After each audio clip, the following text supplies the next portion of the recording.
கல்கட்டா புடலங்கா மாதிரி மார்க்சிஸ்ட் இன்னைக்கு இருக்கிற காலகட்டத்தில் கல்கட்டா புடலங்கா பத்தி சொல்றதால அது சொல்றேன். அவர்கள் கொள்கைவாதிகள், லட்சியவாதிகள், அதெல்லாம் எந்த குறையும் இல்லை. ஆனால் திமுக யாரையும் நம்பி இருக்கிற கட்சி இல்லை. அது சுயமாக எதையும் எதிர்கொள்கின்ற கட்சி.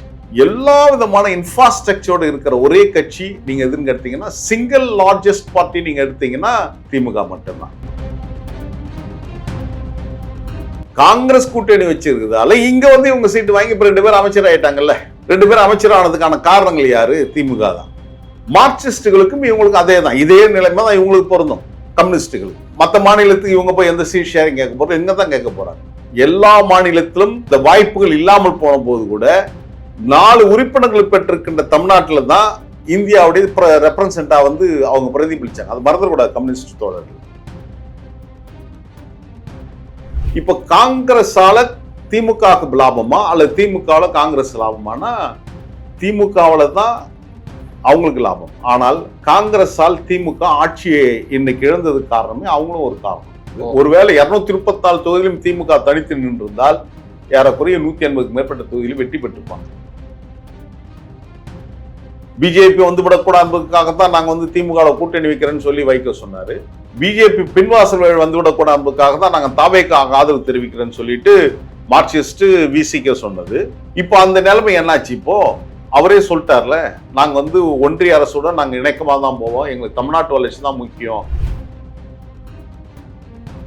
சட்டமன்றத்துல ஒரு அமைச்சர் பேசுவதற்கு கூட சபாநாயகர் அனுமதிக்கல அப்படின்னாவே உங்களுடைய நீங்க எவ்வளவு பலகீனமாக இருக்கிறீர்கள் என்பதை ஒன்றிய அரசு பார்த்து கொண்டுதான் இருக்கிறது. நீங்க பலகீனமானவர்கள், பலம் கொண்டு இருக்கிறீர்கள். அந்த எதிர்ப்பு உங்களிடம் இல்லை. திமுகவிடம் இருந்த அந்த எதிர்ப்பு உங்ககிட்ட கிடையாது.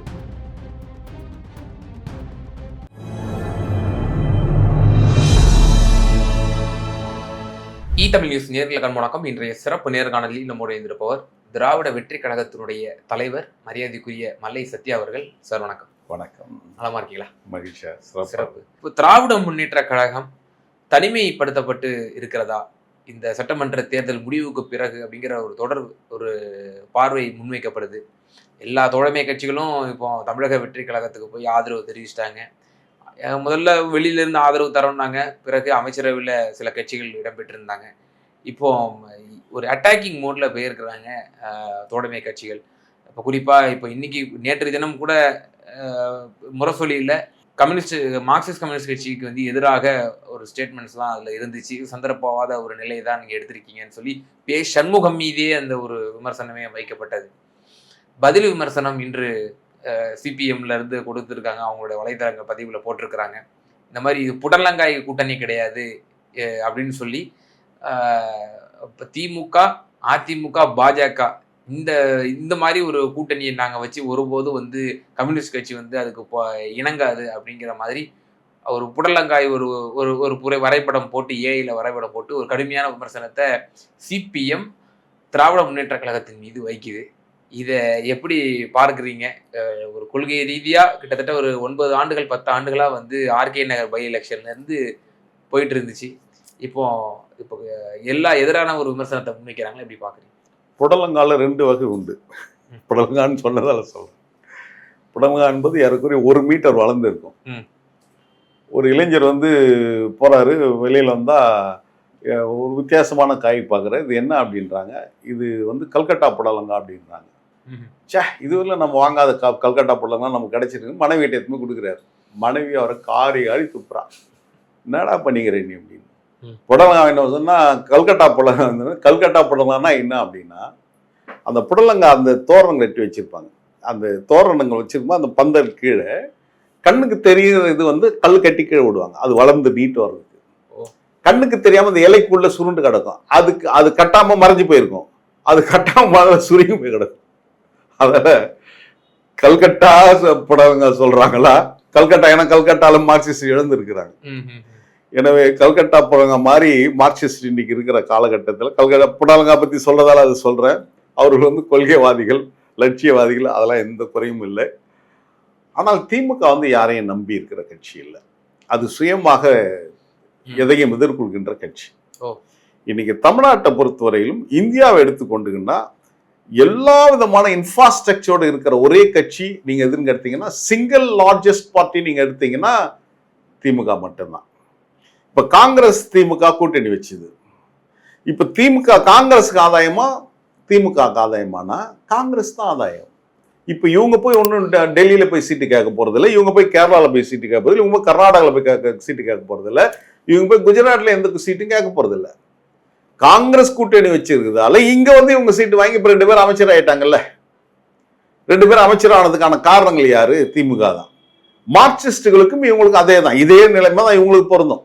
கம்யூனிஸ்டுகளுக்கு மற்ற மாநிலத்துக்கு இவங்க போய் எந்த சீட் ஷேரிங் கேட்க போறோம், இங்க தான் கேட்க போறாங்க. எல்லா மாநிலத்திலும் அந்த வாய்ப்புகள் இல்லாமல் போன போது கூட 4 உறுப்பினர்கள் பெற்றிருக்கின்ற தமிழ்நாட்டில் தான் இந்தியாவுடைய ரெப்ரசன்டா வந்து அவங்க பிரதிபலிச்சாங்க. அது மறந்துடக்கூடாது கம்யூனிஸ்ட் தோழர்கள். அதே போலதான் மற்ற கட்சிகள் நம்ம எடுக்கணும், இந்திய யூனியன் முஸ்லீம் ஆகட்டும், எந்த கட்சியாக இருந்தாலும். ஆனா இப்ப காங்கிரஸால திமுகவுக்கு லாபமா அல்லது திமுகவுல காங்கிரஸ் லாபமானா திமுகவுல தான் அவங்களுக்கு லாபம். ஆனால் காங்கிரஸால் திமுக ஆட்சியை இன்னைக்கு இழந்ததுக்கு காரணமே அவங்களும் ஒரு காரணம்.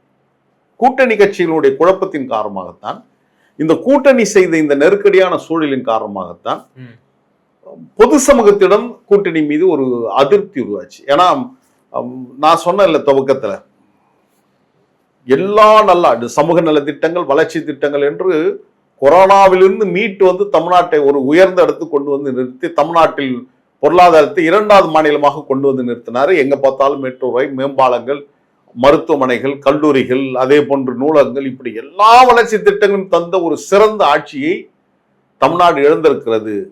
மக்கள் இப்போ வருத்தப்படுறாங்க. அப்படி என்று சொன்னால் இதுக்கு யார் காரணம் பாத்தீங்கன்னா கூட்டணி கட்சி தான். அவர் 5000 ரூபாய் பெண்களுக்கான அந்த உதவித்தொகை முதல்ல அனுப்புறாரு. என்ன நாங்க கொடுக்க போறோம்னு சொல்லி சொன்னாரு தேர்தல் அறிக்கை. அதையோடு நேரடியாக வாக்காளர் சந்திச்சிருந்தா ஏறக்குறைய 200 தொகுதியில் அவங்க வெற்றி பெற்றிருப்பாங்க. ஆனால் இந்த கூட்டணியில் காங்கிரஸ் செய்த அந்த குழப்பங்கள், எல்லாருமே தலைவர் அந்த கட்சியில அவங்கவுங்களுக்கு ஒரு மனம் போன போக்கில் பேசினாங்க, திமுக விமர்சனம் பண்ணாங்க. அப்ப மக்கள் மத்தியில என்ன கூட்டணியில் இருக்கிறவங்களே விமர்சனம் பண்றாங்களேன்னாங்க. இதே நிலைமை தான் கம்யூனிஸ்ட் கட்சி, இதே காரணம் தான் விடுதலை சிறுத்தைகள், இதே கட்சி, இதே நிலைமை தான் அறிவாலயம் வாசல்லே நின்று ஒருத்தர் பேசினார்ல, மதிமுக பிரதிநிதி, அந்த கட்சியோட ஆடிட்டர். அவர் சொன்னாரு, சிலர் சிரிப்பார், சிலர் அழுவார், நாங்கள் சிரித்து கொண்டே அழுகிறோம். அண்ணா அறிவாலயத்து வாசல் இருந்தே பேசினார். இதே பே சண்முகம் அவர்களே சீட்டு பெறும்போது சொல்லதானே செஞ்சாரு, எங்களுக்கு இது அதிருப்தியோட தான் நாங்க வாங்கிக்கிறோம் அப்படின்னு சொல்லி 5 சீட்டுகள் கடந்த முறை 6 கொடுத்தீங்க, இந்த முறை 5 தான் கொடுத்துருக்கீங்கன்னு சொல்லி அது அப்போதைய முதல்வர் எங்கள்கிட்ட வலியுறுத்துறதுனா நாங்க ஏத்துக்கிட்டோம்னு சொல்லி தங்களுடைய மனக்கசப்பா அவரும் நான் என்ன கேட்கறேன்னா, இப்ப மதிமுக சொல்றாங்களா சில சிரிப்பார் சில அழுவார்னு, அவங்க தனியா நிச்சயம் எத்தனை ஆயிரம் ஓட்டு வாங்கிடுவாங்கன்னு நினைக்கிறீங்க? மக்கள் நல கூட்டணி வைத்த போது 25,000 வாக்குகளை கடந்த 2 தொகுதி, ஒன்று நான் போட்டியிட்ட திருப்பூர் தொகுதி, இன்னொன்னு கோயில்பட்டி தொகுதி. மக்கள் நல 6 கட்சி கூட்டணி சேர்ந்தே இதுதான் நிலைமை. கூட்டணி இல்லாம நீ நின்னா எத்தனை ஆயிரம் ஓட்டு வாங்க? 1000 ஓட்டு வாங்கல, 2000 ஓட்டு வாங்குவீங்களா? இதே சென்னையில 800 ஓட்டு வாங்கின தொகுதி கூட இருக்கு. மக்கள் நல கூட்டணியில் நிற்கும் போது 1800 ஓட்டு வாங்கின ஓட்டு தொகுதி இருக்குது. சைதாப்பேட்டை இடைத்தேர்தலில் யார் ராஜினாமா பண்ணுகின்ற போதுன்னு தெரியல, ஒரு இடைத்தேர்தலில் வந்து இப்போ மாமன்ற உறுப்பினராக சுப்பிரமணி நிற்கின்ற போது பாஜக கூட்டணி வெறும் 4000 ஓட்டு தான் மதிமுக பெற்றுச்சு. வலுவா இருந்த காலகட்டத்திலே நான் சொல்றேன். இப்போ கட்சி இல்லை, அப்பனும் மகனும் மட்டும் இருக்காங்க, கொஞ்சம் பேர் ஜாடா போறது கூட இருக்காங்க, கொஞ்சம் லட்சியவாதிகள் இருக்காங்க. இப்போ இவங்க இருக்கும்போது எவ்வளவு ஓட்டு வாங்கிடுவான்னு நினைப்பீங்க? அதிகபட்சம் 1000 ஓட்டு வாங்குவீங்களா ஒரு தொகுதிக்கு? இதால யாருக்கு லாபம் நீங்க நினைக்கிறீங்க? திமுகவுக்கு லாபமா? ஒருபோதும் கிடையாது. திமுகவை தான் நீங்க ஆதாயம் அடைந்தீர்கள். இதுதான் பல கட்சிகளுக்கான எக்ஸாம்பிளா முன்னுதாரணமா நான் காட்டுவேன். எனவே கூட்டணி கட்சிகளின் காரணமாகத்தான் திமுக தன்னுடைய செல்வாக்கை பொதுமக்களிடம் இழந்திருக்கு என்பதுதான் என்னுடைய பார்வையாகிறது. ஒருவேளை 234 தொகுதியிலும் திமுக தனித்து நின்றிருந்தால் ஏறக்குறைய 180க்கு மேற்பட்ட தொகுதியில் வெற்றி பெற்றிருப்பாங்க. ஆனா திராவிட முன்னேற்ற கழகம் இதுவரை தனித்து போட்டிட்டதாக நம்ம வரலாறு பார்க்கலையே. எல்லாரும் ஒரு ஒரு ரெயின்போ அலையன்ஸ்ங்கிற மாதிரி அவங்க எப்பவுமே அலையன்ஸ் வச்சு இது பண்ணுவாங்க. 2016 கூட 2014 கூட காங்கிரஸ் திமுக கூட்டணி கூட அனுப்ப கேட்டாய் முடிஞ்சது. அப்ப கூட விசிகா இன்னும் சில இருக்கக்கூடிய சில சின்ன சின்ன கட்சிகள்லாம் கூட்டணியில அரவணைச்சு தானே வந்து அப்போது கலைஞர் கூட அப்படிதான் பண்ணாரு. தேர்தலுக்கு முன்பாக ஏற்படுகின்ற மக்கள் பிரச்சனைகளுக்காக போராட்ட கழகங்கள் அமைப்பது, அப்போ கூட்டு இயக்கங்களாக இணைந்த இயக்கங்களை தேர்தல் வரும்போது நம்ம அரவணைச்சிட்டு போகணுன்ற ஒரு பெரும்பான்மை, ஒரு ஒரு பெருந்தன்மை தான் திமுக கடைபிடித்தது. எனவேதான் அவங்களை அரவணைச்சிட்டு போகணும்னு நினைச்சாங்க. இல்லைன்னா அவங்களை கழட்டி விட்டுட்டு போயிருக்கலாம். ஆனால் அது தவறா போயிடும். நம்ம கூட கூட்டணியில் இருக்காங்க, நம்ம கூட இணைந்து பணியாற்றுறாங்க, கொள்கை ரீதியாக இருக்கிறோம். இப்ப அந்த கொள்கை என்னாச்சு? இந்த கேள்வி வரும் தானே. பிஜேபி வந்து விடக்கூடாதுக்காகத்தான் நாங்க வந்து திமுக கூட்டணி வைக்கிறேன்னு சொல்லி வைக்க சொன்னாரு. பிஜேபி பின்வாசல் வழி வந்து விடக்கூடாதுக்காக தான் நாங்க தாவேக்கு ஆதரவு தெரிவிக்கிறேன்னு சொல்லிட்டு மார்க்சிஸ்ட் விசிக சொன்னது. இப்போ அந்த நிலைமை என்னாச்சு? இப்போ அவரே சொல்லிட்டார்ல, நாங்க வந்து ஒன்றிய அரசோட நாங்க இணக்கமா தான் போவோம், எங்களுக்கு தமிழ்நாட்டு வளர்ச்சி தான் முக்கியம், இதற்காக கூட்டணி கட்சி கொள்கை எதிரி தெளிவா தானே சொன்னாரு. கொள்கை எதிரி, கொள்கை ரீதியா நாங்க கண்மூடித்தனமா எல்லாத்தையும் எதிர்க்க மாட்டோம், எதுதெல்லாம் வந்து தமிழ்நாட்டிற்கு பாதகம் விளைவிக்கக்கூடிய விஷயமா இருக்கும் அதுக்குள்ள நாங்க உறுதியா எதிர்ப்போம் அப்படின்னு தானே அதை புரிஞ்சிக்க முடியாது. அது காலம் பதில் சொல்லும் இவங்க எந்த அளவுக்கு. ஏன்னா குறைந்தபட்சம் ஒரு பாஜக உறுப்பினர் பேசியதற்கு சட்டமன்றத்துல ஒரு அமைச்சர் பேசுவதற்கு கூட சபாநாயகர் அனுமதிக்கல அப்படின்னாவே உங்களுடைய நீங்க எவ்வளவு பலகீனமாக இருக்கிறீர்கள் என்பதை ஒன்றிய அரசு பார்த்து கொண்டுதான் இருக்கிறது. நீங்க பலகீனமானவர்கள், பலம் கொண்டு இருக்கிறீர்கள், அந்த எதிர்ப்பு உங்களிடம் இல்லை. திமுகவிடம் இருந்த அந்த எதிர்ப்பு உங்ககிட்ட கிடையாது. அது வாய்ப்பே இல்லை. அப்படி நாங்க யாரும் பார்க்க போறது இல்லை. காலம் அதுக்கான பதில் சொல்ல போகிறது. நீங்க எவ்வளவு யார் பலமாக இருக்கிறாங்க, யார் பலகீனமாக இருப்பாங்க. அப்பொழுதும் திமுக ஒன்றிய அரசு எதிர்த்து களத்தில் நின்று போராடுகின்ற இடத்தில் கொள்கை ரீதியா உலகம் பயணிச்சுட்டு இப்போ போஸ்ட் போல் அலையன்ஸா திமுகவும் அண்ணா திமுகவும் சேர்ந்து ஒரு ஆட்சி அமைக்கலாம் அப்படிங்கிற ஒரு பேச்சுவார்த்தை நடத்தப்பட்டதுங்கிற ஒரு தகவல் தொடர்ந்து வந்துட்டு இருந்துச்சு. இப்போ அதைத்தான் குறிப்பிடுறாங்களா கம்யூனிஸ்டுகள்? திமுக அதிமுக பாஜகவும் சேர்ந்து ஒரு புடலங்காய் கொள்கை கூட்டணி அமைக்க பார்த்தாங்க அப்படின்னு சொல்லி இப்போ அதை குறிப்பிடுற ஒரு தன்மை இருக்கு இல்லையா? அப்போ நீங்க பாஜகவுடைய கைப்பாவை என்பது போன்ற ஒரு விமர்சனத்தை திராவிட முன்னேற்ற கழகத்தின் மீது மார்க்சிஸ்ட் கம்யூனிஸ்ட் கட்சி ஒரு விமர்சனத்தை முன்வைக்குது. இது இந்த தன்மை எப்படி பாக்குறது? நேற்று கொள்கை ரீதியா பயணிச்சீங்க, பாஜக எதிர்ப்ப எனக்கு தெரிந்து விஜய் பிரச்சாரத்துல பாஜகங்கிற பெயரை கூட உச்சரிக்கவில்லை. ஆனால் முன்னாள் முதல்வர் மு.க. ஸ்டாலின் போற இடத்துல எல்லாம் பாஜக விமர்சனத்தை மட்டும்தான் கூர்மைப்படுத்தினார். எடப்பாடி பழனிசாமி மீதான விமர்சனத்தை கூட ரொம்ப சொற்பமான இடங்கள்ல தான் பதிவு செஞ்சாருன்னு குறிப்பிடத்தக்கது. அப்படிப்பட்ட மு.க. ஸ்டாலின் மீது இப்படி ஒரு விமர்சனத்தை முன்வைக்கிறாங்களா பாஜகவோட கைப்பாவை தான் திராவிட முன்னேற்ற கழகம் என்று? இதுல என்னன்னா ரொம்ப எளிதான ஒரு செய்தி. மார்க்சிஸ்ட் வந்து புடலங்கான்னு சொன்னதுக்காக சொல்றேன். இவருடைய கூட்டணிகள் எப்படி இருக்கும் அப்படின்னா, தலைக்கு ஒரு ஷாம்பு, மீசைக்கு ஒரு ஷாம்பு, தாடிக்கு ஒரு ஷாம்பு, உடலுக்கு ஒரு அந்த இதுன்னு போடுவாங்க. அது போலதான் காங்கிரஸுக்கும் உங்களுக்கும் மார்க்சிஸ்டுகளுக்கும் கேரளாவில் என்ன உணர்வு? நேருக்கு நேர் நீங்கள் எதிரி, நேருக்கு நேர் அப்படியே 100% நீங்கள் எதிரி. மேற்கு வங்கத்தில் உங்களுக்கும் காங்கிரஸுக்கும் என்ன உறவு? நேர் எதிர்த்து இருக்கீங்க. இந்தியா முழுவதும் காங்கிரஸுக்கு பல மாநிலம் நீங்க எதிர்நிலையில் இருக்கீங்க. தமிழ்நாட்டில் மட்டும்தான் நீங்களும் காங்கிரஸும் கொஞ்சம் இணக்கமாக அந்த சூழல் உருவாக்கிய பெருமை யாரை சேரணும்னா திமுகவுக்கு தான் சாரும். எனவே நீங்கள் இந்த புடலங்கா குறித்துலாம் பேசுறீங்க, நாட்டு மக்கள் பார்த்துட்டு தான் இருக்காங்க. உங்களுடைய கொள்கை என்னன்றதும் நம்ம பார்த்துட்டு தான் இருக்கிறோம், அதில் மாற்றம் இல்லை. இப்போ நீங்க வந்து 1964 இந்தியா சீனா யுத்தத்தின் போது கம்யூனிஸ்ட் கட்சி இரண்டாக பிரிகிறது. சீனாவுக்கு ஆதரவு நிலை எடுத்தது தான் மார்க்சிஸ்ட். நாங்கள் இந்திய உணர்வோடு நாங்கள் இப்பன்னு சொன்னதுதான் இந்திய கம்யூனிஸ்ட் கட்சி. அப்போ பிரிந்த இரண்டு கம்யூனிஸ்ட் ரெண்டா உடைஞ்சது இல்லை, இந்திய கம்யூனிஸ்ட் கட்சியும் மார்க்சிஸ்ட் கம்யூனிஸ்ட் கட்சியும் சொன்னாங்கல்ல. இந்த ரெண்டு கட்சிகளும் இணைப்பதற்கு எவ்வளவு பிரயோகங்கள் எடுக்கப்பட்டது, எவ்வளவு முயற்சிகள் எடுக்கப்பட்டது.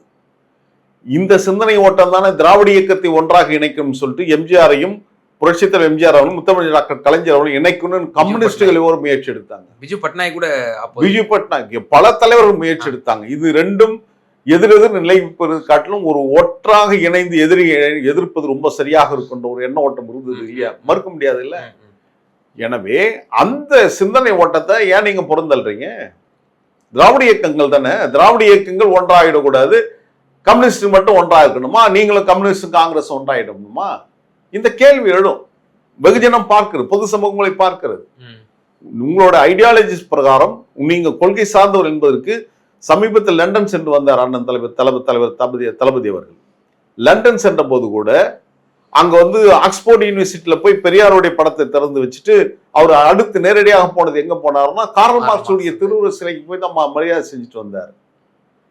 இந்தியாவில் எங்க பார்த்தாலும் சிலை உடைக்கப்படுது. கார்ல் மார்க்ஸ் சிலை இது வந்து திரிபுரால உடைத்து நொறுக்கப்பட்டுச்சு. லெனின் சிலை அகற்றியது போல இங்க ஈவேரா சிலை அகற்றுவோம்னு சொல்லி சொன்னாங்க.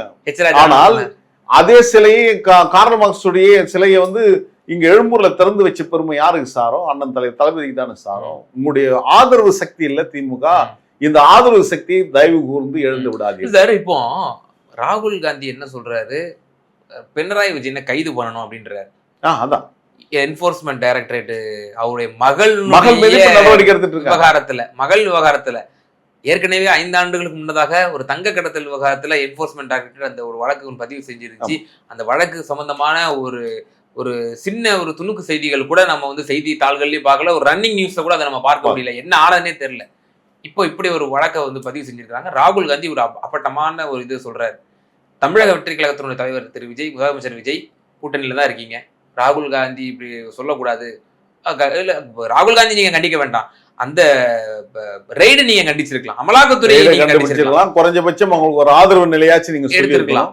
ஆனால் முதல் குரலாக தமிழ்நாட்டிலிருந்து வந்தது வந்து திரு மு க ஸ்டாலின் அவர்களுடைய குரல். பினராயி விஜயன் மீதான இந்த ரெய்டு என்பது கண்டிக்கத்தக்கது அப்படின்னு சொல்லி முதல்ல கடுமையா கண்டிச்சது திரு மு க ஸ்டாலின். இதுதான் மு க ஸ்டாலினை வந்து இவர்கள் வந்து இப்போ புடலங்காய் கூட்டணி, அதுவும் திமுக, அதிமுக, பாஜக அப்படின்ற மாதிரி இப்ப இவங்க சொல்றது இருக்கு இல்லையா, இதை எப்படி நம்ம பார்க்கிறது? இல்ல, அவங்க கருத்தியல் இருந்து விலகுறாங்கன்ற அச்சம் தான் எனக்கு வருகிறது. ஏன்னா ஆட்சி அதிகாரம் என்பதற்காக வந்து அந்த கருத்தியலை நீங்க வந்து எழுந்துடக்கூடாது. அந்த கருத்தியலை கடந்து ஆதரவு ஜனநாயக சக்தி இந்தியாவிலேயே உங்களுக்கு வந்து ஒரு வலுவான ஆதரவு ஜனநாயக சக்தி திமுக. அருள் கூர்ந்து வந்து அற்பமான அரசியலுக்காக அந்த ஆதரவு சக்தி இழந்து விட வேண்டாம் என்பதுதான் என்னுடைய வேண்டுகோள். கடந்த காலத்துல கூட குடியுரிமை திருத்த சட்டம் இந்தியாவில் கொண்டு வந்த போது நீங்க எங்க வேணாலும் அதை நிறைவேற்றலாம், நான் தமிழ்நாட்டில் நான் நிறைவேற்ற மாட்டேன்னு சொல்லி உறுதியாக நின்றவர் அண்ணன் தலைவர் தளபதி அவர்கள். அதுபோல் ஒன்றிய பாஜகவுக்கு சரியான எதிர்நிலையில் கடுமையாக இருந்தவர் திமுகவும் அண்ணன் தலைவர் தளபதி அவர்கள் தான். அந்த ஜனநாயக சக்தியை தமிழ்நாட்டில் இருக்கின்ற சகோதர ஜனநாயக சக்திகள் இழந்து விட வேண்டாம். அவர்களை நீங்கள் விமர்சனம் செய்வதாக இந்த ஆதரவு நிலையிலிருந்து விலகி தனிமைப்படுத்தி விட வேண்டாம் என்பதுதான் என்னுடைய வேண்டுகோளாக வைக்கிறேன். இன்றோடு முடிந்து போய்விடுவதில் ஒரு இரவில் நிகழ்ந்த மாற்றத்தின் பேர் தான் அரசியல் சொல்லுவாங்க. நாளை என்ன நடக்கும்னு சொல்ல முடியாது. நாளைக்கு உங்களுக்கு ஆதரவு சக்தி நிவரால் நீங்க அங்கிருந்து வெளியேறுகின்ற போது உங்களுக்கான ஆதரவு தளமாக எப்போதுமே திமுக இருக்கும். எனவே அந்த திமுகவை நீங்கள் வந்து குறைச்சி மதிப்பிட வேண்டாம். நீங்கள் வந்து உங்களுடைய விமர்சனங்கள் மூலமாக நீங்கள் தனிமைப்படுத்தி விடானதான் என்னுடைய பார்வையாக நான் வேண்டுகோளாக நான் வைக்கின்றேன். எனக்கு இறுதியான ஒரே ஒரு கேள்வி, ஒரு ரத்தின சுருக்கமா பதிவு செய்யுங்க. இந்த விமர்சனத்தின் மூலியமாக விஜய்க்கு வக்காலத்து வாங்குகிறார்களோ, விஜய்க்கு வந்து ஒரு டிஃபெண்ட் பண்ணக்கூடிய இடத்துல ஒரு முட்டு கொடுக்கிற இடத்துல தள்ளப்பட்டிருக்கார்களோ அந்த கொள்கைவாதிகள், கம்யூனிஸ்டுகள்? இப்போ கூட மக்களுக்கு சார்ந்த இந்த பிரச்சனைகள்லாம் இவங்க தான் இப்போ போராட்டங்களும் பண்றாங்க. வெளியிலேருந்து ஆதரவு கொடுத்தாங்க, மின்வெட்டு விவகாரமா இருக்கட்டும், அதே போல தூய்மை பள்ளிகளுடைய அந்த தனியார் மயமாக்கல் விவகாரமா இருக்கட்டும், இப்படிப்பட்ட விவகாரங்கள்லாம் போராட்டம் பண்றவங்க செய்யறாங்க. அதே சமயத்துல திமுகவை பாஜகங்கிற முத்திரையை குத்துறதுங்கிறது ஒரு மிகப்பெரிய ஒரு அபாண்டமான ஆபத்தான செய்தியும் கூட. அவர்கள் இருக்கின்ற நிலைமைக்கு ஏற்றாற் போன்று அவங்க பேசணும்னு எடுக்கின்ற முடிவுகள் என்பது ஆபத்தான ஒன்று. அவங்க வந்து நாங்க திமுகவுடைய ஒப்புதலின் பேரில் தான் நாங்க வந்து தாவேக்காவுக்கு ஆதரவு தெரிவிச்சிருக்கோம்னு சொன்னதெல்லாம் யாரும் மறுக்கல. எனவே அந்த திமுக மூலமாக நீங்கள் பெற்றிருக்கின்ற அந்த சட்டமன்ற உறுப்பினர்கள் கடந்த காலத்துடைய அந்த நிலைப்பாடுகள் இன்னைக்கு அவங்க தோத்திருக்கலாம். அதற்காக வந்து வெற்றி பெற்றவரோட நீங்க 100% போயிட்டு அதற்கேற்றாப்புல நீங்க பேசுவது என்பது சந்தர்ப்பமாக தான் தமிழ்நாட்டு அரசியல் பார்க்கப்படும். எனவே நீங்க சந்தர்ப்பவாதிகள் இல்லை, எப்பொழுதுமே கொள்கைவாதிகள் என்பதை உங்களுடைய உறுதியான நடவடிக்கையின் மூலமாக நீங்கள் நாட்டுக்கு சொல்ல வேண்டும் என்பதுதான் பொது உடைமை இயக்கத்துக்கு நாங்கள் வைக்கின்ற கோரிக்கையாக இருக்கிறது. நிச்சயமா சார், ஒரு விரிவான ஒரு உரையாடல், பல்வேறு கேள்விகளுக்கு ரொம்ப விரிவாகவும் அழகாகவும் தெளிவாகவும் நிதானமா பதில் சொன்னீங்க. ரொம்ப நன்றி. மிக்க நன்றி, வாழ்த்துக்கள்.